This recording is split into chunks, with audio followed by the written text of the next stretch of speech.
what is your epiphany moment, or what was that one thing that triggers you to leave the corporate world to become an entrepreneur and doing what you're doing now? What is that one thing that gets you going to Yeah. what you're doing now? Well, in the corporate world, and I spent decades in the corporate world, over 3 decades, but I was also restructured 3 times in major corporations. And, the first time it's shock. The second time you kind of, okay, well, and then the third time you think, okay, I think the universe is trying to tell me something. But it was always an opportunity. So each time it moved me forward, it moved me on to something better. And so I was in a group that was restructured the third time. And I said to some of them, it's a business. They have to run the business as they see fit. It's not personal. Our managers and the different individuals that had to have that conversation with us, you could tell it was hard in most cases. So it's something they had to do. And I saw it as an opportunity. And for me, it was the opportunity to start my consulting business because I felt the universe there was talking to me and I needed to listen. So that's what I did. Fantastic. Well done. Well done. So how's that going on with you? It's going really well over the past number of years working with business owners. Of course, with any entrepreneur type business, you're always looking to generate more leads, get clients, bring people in, all of that. So that doesn't change. My brother, and I often have that conversation because I was an account executive and I was in sales. I said to him, it's not a lot different. You're only as good as your last sale, and you're always looking to what's next, bring that next sale in. So entrepreneurship is very similar. The difference being you don't have a paycheck on the back end. So, You right. pay yourself. Yes, absolutely. So it really, you have to focus on, and that's what we do. And my brother and I this year, our focus word for this year is revenue, and looking at different ways to generate that, to get those different channels of income that I mentioned earlier. That's what we want to do as well.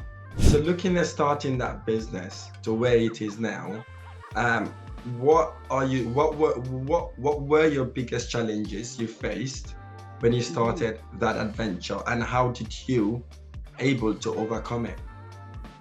Well, really the biggest challenge of any startup is getting your systems and your processes in place. Every business is built on that type of foundation. You have to have that structure. It's like building a house.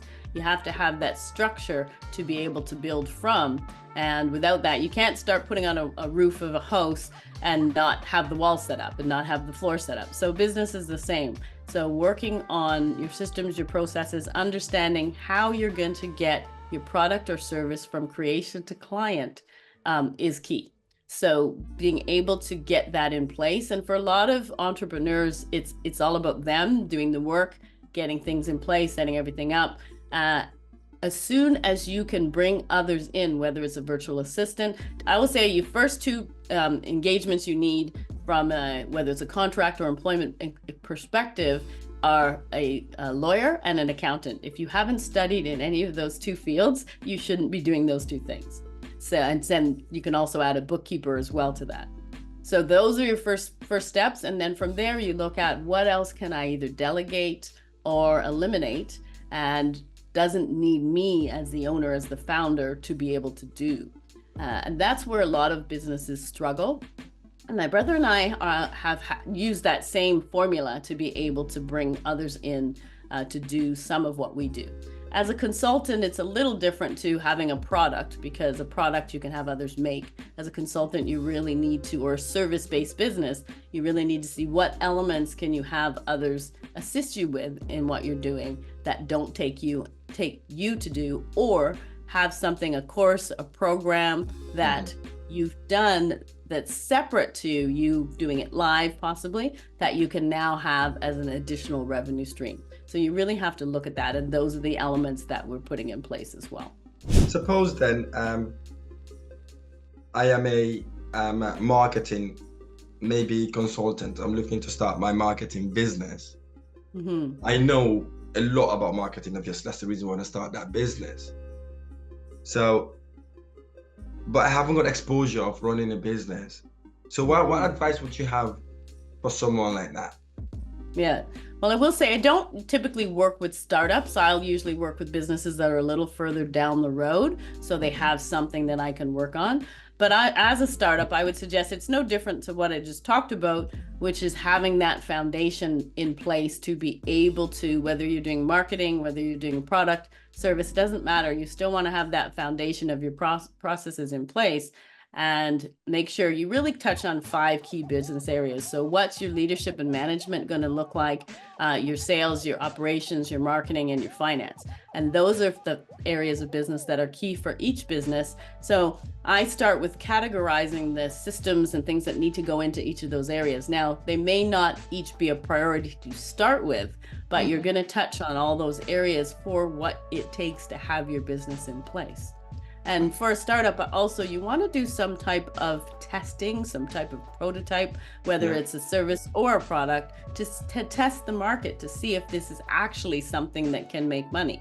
Because there's a number of things that people have great ideas for, but if people won't buy it, then you're not going to be able to develop a business. So those are some key tips that I would suggest as a startup. What advice would you give to Black and ethnic minority individuals looking to start their own businesses in countries like United Kingdom and Canada? Well, for anywhere globally, it really is, first of all, having that idea and that passion. And my brother talks about this a lot, is having that passion for what you do. Because if you don't like it, if it's not something that you can do 24/7, at least to start with, you're not going to be able to keep it going forward. And there's tough times. I was just speaking with a client who's going through some rough times. And I said, it's part of entrepreneurship. It's not sweet sailing. We see these people on social media who make it look like it's all, rainbows and unicorns.